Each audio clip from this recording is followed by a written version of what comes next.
And then, after it failed, as it always was going to, we ended up with sequester. Let me ask you a question. I've given you plenty. I've given you. I could rant, and I am. I've given you plenty of time to rant, Congressman. Now we'll let you get a word in. Go ahead. Oh, you're so nice to give me a word on my own program. Okay, I changed my mind. Let me ask you a question. As a matter of fact, let me ask you.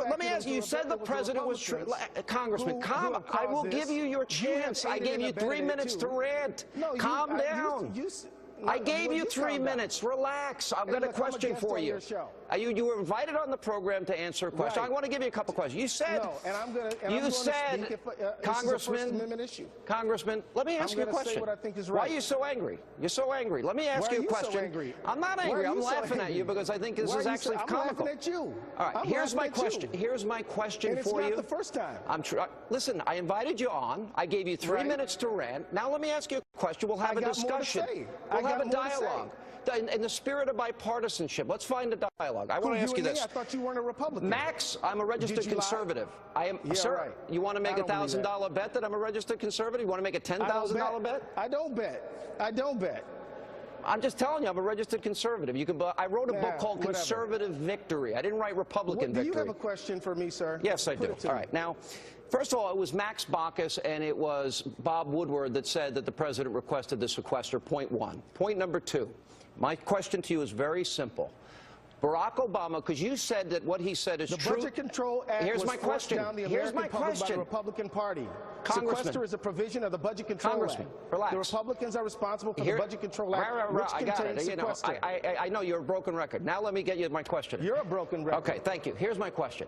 So Barack Obama said in 2008 when he was running for office that George Bush was irresponsible and unpatriotic for, when he became president, we had $10 trillion in debt. We now have $16 trillion. We now have $16 trillion in debt, Congressman. I'm here to speak for myself. $16 trillion in debt.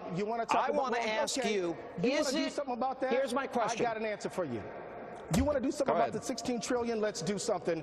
Let's close loopholes on large corporations. Let's say that yachts and jets should not be something you can write off. Let's say that ExxonMobil and Chevron should not get a tax rebate and a subsidy. Let's start there. Let's say that people who get to pay less on all right, Congressman, you're ranting really well. Well, can I ask you a question? Here's a simple question. If you don't like what I'm saying, but you're a bully, Sean, and I'm not backing down to you. Is it immoral? Is it immoral to put 16 and a half? I'm immoral? What did I do that's immoral?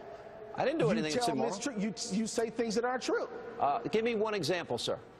Well, to try to say that it is the president's fault and he is to blame is wrong, and it's a lie. It's not his fault that we have $16 trillion in debt. He didn't add $6 trillion. We didn't add $6 trillion to the debt since he's been president. No. We did add $6 trillion to debt since he's been president. What about the other 10? All right. Let's talk about the other 10. Congressman, you are a total waste of time. I'm moving on because our audience deserves better. Thank you for being with us. I tried to give you a fair shot. And coming